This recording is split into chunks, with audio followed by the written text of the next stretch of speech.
Hans-Joachim Marseille was the Luftwaffe's most capable fighter pilot and flying ace of Africa during World War II. Marseille had 158 victories against the British Commonwealth's Desert Air Force over North Africa to his name. He flew the Messerschmitt Bf 109 fighter for his entire combat career. Marseille had more victories against Western Allied aircraft criminals than any other pilot. He earned the nickname the Star of Africa. His comrades loved him, as did the general public, whom he fast became their hero. His superiors, however, had to deal with his quote-unquote playboy lifestyle. He had a tendency to break the rules and even ran off with a woman during his time in Africa and was a missing person for a while because of it. Hans was of French Huguenot ancestry. He carried with him at the core of his soul utter love for Europe, and new National Socialism was set to save mankind from the one world Zog. At 20 years old, Marseille participated in the Battle of Britain, where he strangely scored no notable successes. He was a charming, daring person to all who knew him, and he loved nightlife. This caused a lot of problems with his flying, as he was often too tired to fly the next morning. As a result of this, he was transferred to North Africa in April of 1941. His destiny awaited him above the hot sands of North Africa, under the patient guidance of a new commander who recognized in Marseille something special. He became a legend. On September 1, 1942, during the course of 3 combat sorties, he claimed 17 enemy fighters shot down. For this inhuman feat, he earned the coveted Knight's Cross with sleeves, swords, and diamonds.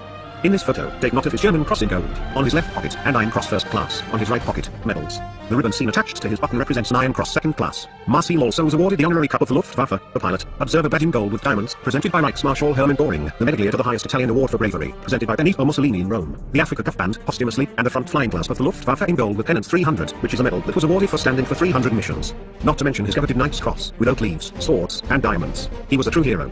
Only 29 days later, Marseille was killed in a flying accident, when he was forced to abandon his fighter due to engine failure. Smoke filled the cockpit and he was forced to eject from his plane. Because of the smoke, he didn't realize the plane was at the wrong angle and he struck the vertical stabilizer of his aircraft.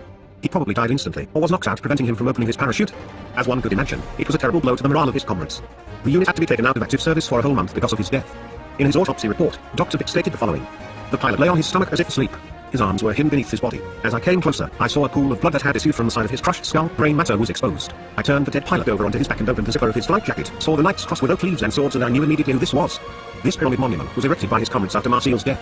The original monument was withered away by time, so a new one was erected in the 1980s by comrades and even his past enemies who honored him. Hans-Joachim Marseille truly died an unbeaten, brave and heroic white European legend who won't soon be forgotten.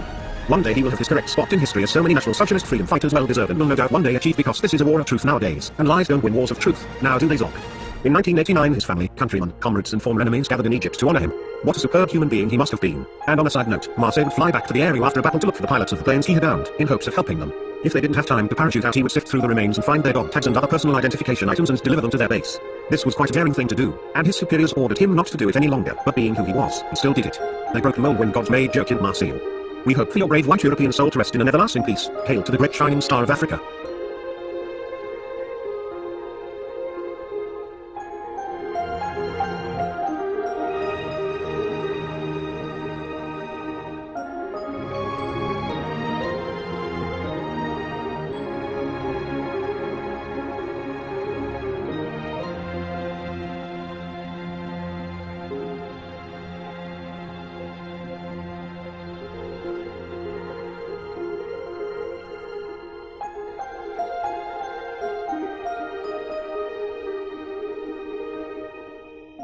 Matthew P. Letsaku, also well known as Matthias, was a South African British conscripted soldier taken prisoner by Adolf Hitler's National Socialist German troops on the morning of June 21st of 1941 at Fortress Tobruk. At first Matthias volunteered to work as a driver for the National Socialists, then he befriended Joachim Marseille and became his official personal assistant in Africa.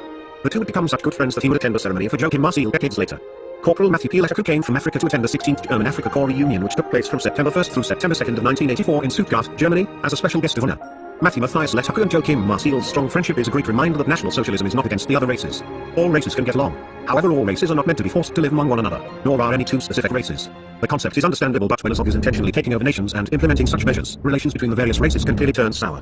When other races are treated as privileged occupants, nothing good comes from it. Hitler and National Socialism's goals in Africa, as should be clear, was to expel the British Israelis of Empire's puppet states. As they were seeking to help many other nations too, because they realized they could not be free for long, free from the grip of the one world Freemasonic Zog, if they were not to try to get other nations to revolt against any ties to a Freemasonic Zog within their nations. When a Freemasonic Zog takes control, it can rot a nation from the inside out, and that is what we see going on in modern day.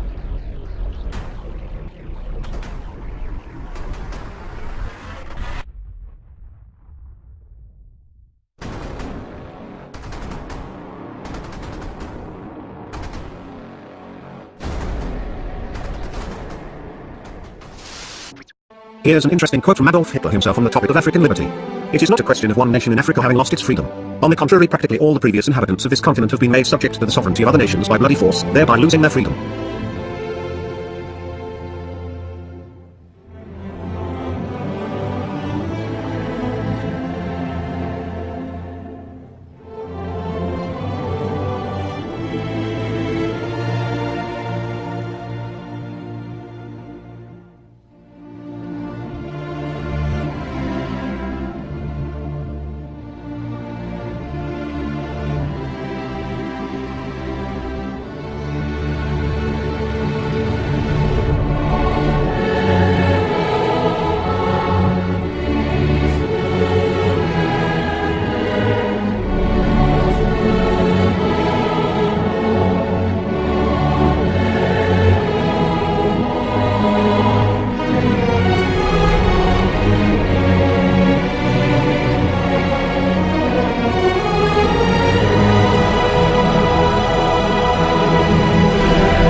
In National Socialist Germany, groups such as Muslims and Buddhists were accorded full respect and allowed to practice their religion freely.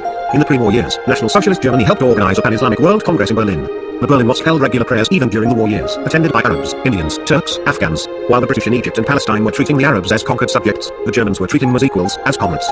Muslims were not the enemy of Adolf Hitler. Quite the opposite is true. They were his allies and admirers. Outside of the Germans themselves, the Arab Muslim people were amongst the first to recognize Adolf Hitler's divinity and holy mission. Here's an interesting quote from Adolf Hitler. Had we been on our own, we could have emancipated the Muslim countries dominated by France, and that would have had enormous repercussions in the Near East, dominated by Britain, and in Egypt. All Islam vibrated at the news of our victories. The Egyptians, the Iraqis and the whole of the Near East were all ready to rise in revolt. Just think what we could have done to help them, even to incite them, as would have been both our duty and in our own interest. But the presence of the Italians at our side paralyzed us. The memories of the barbarous reprisals taken against the Senussi are still vivid. The Italians prevented us from playing our best card, the emancipation of the French subjects and the raising of the standard of revolt in the countries oppressed by the British. Such a policy would have aroused the enthusiasm of the whole of Islam. It is a characteristic of the Muslim world, from the shores of the Atlantic to those of the Pacific, that what affects one, for good or for evil, affects all. Do not be tricked to see Muslims as your enemies. They are not. Do not be tricked into thinking all Muslims are a barbaric people. They are not. Like all peoples, there are good and there are bad. It is important to note that in our own country no race is our enemy. Every race is in harmony with nature in their indigenous lands. National Socialism will see to it that all races shall return to their own historic lands. Here's an interesting example from Saint Savitri Devi. Few people even among the so-called greatest ones have ever had enough pluck to stand all their lives, day after day, against the suggestions of economic pressure to become poorer still, while poor already, generously, for the sake of a higher urge, to be open-hearted and open-handed, noble in their treatment of creatures, while themselves hungry and despised. We knew such a person in India, a humble woman, living in wretched surroundings and crippled, who begged for her food, and yet who could not witness an animal's distress without doing something to relieve it. She still picks up and feeds the poor unwanted kittens that other human beings have thrown into the street. She once adopted a puppy she had found, half dead, under a heap of rubbish, and at the time we knew her she managed to feed some 20 or 25 starving cats and several stray dogs of the locality. The woman happens to be a Muslim. Her name is Zobida Katan.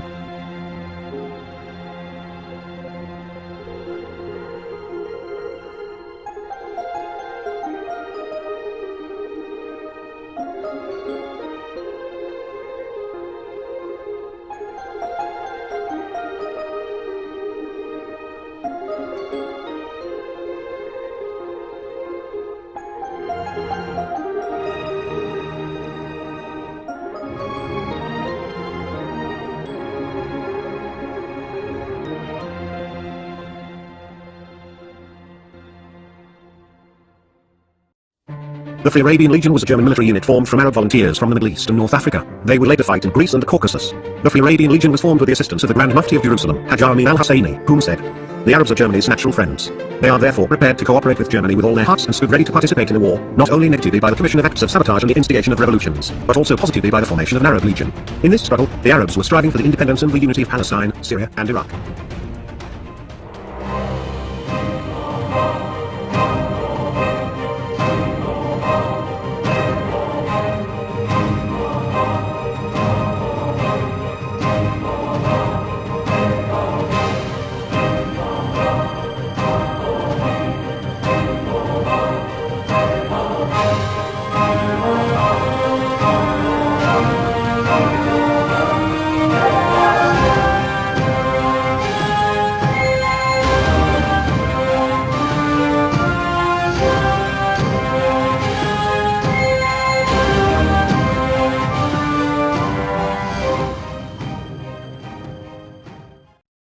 A vast majority of Arab people supported the Axis during World War II. They saw in Adolf Hitler the same thing their European, Asian and African counterparts actively observed. He was a savior. Since Germany had no colonial interests, he was to be their liberator. After France's defeat to Germany in 1940, jubilant Arabs chanted against the French and British on the streets of Damascus. "No more monsieur, no more mister, Allah's in heaven and Hitler's on earth." Posters in Arabic were common in shop windows and decorated various towns of Syria with the words, "In heaven God is your ruler, on earth Hitler is the embodiment of God." Savitri Devi once said, "The Mohammedan world is awaiting him under the features of Emily, whom Allah shall send at the end of times, to crush all evil through the power of his sword, after the Jews will once more have became the masters of Jerusalem and after the devil will have taught men to set even the air they breathe on fire." During World War II there were many diverse peoples and fighting forces from Africa on the side of the Axis. Here are but a few.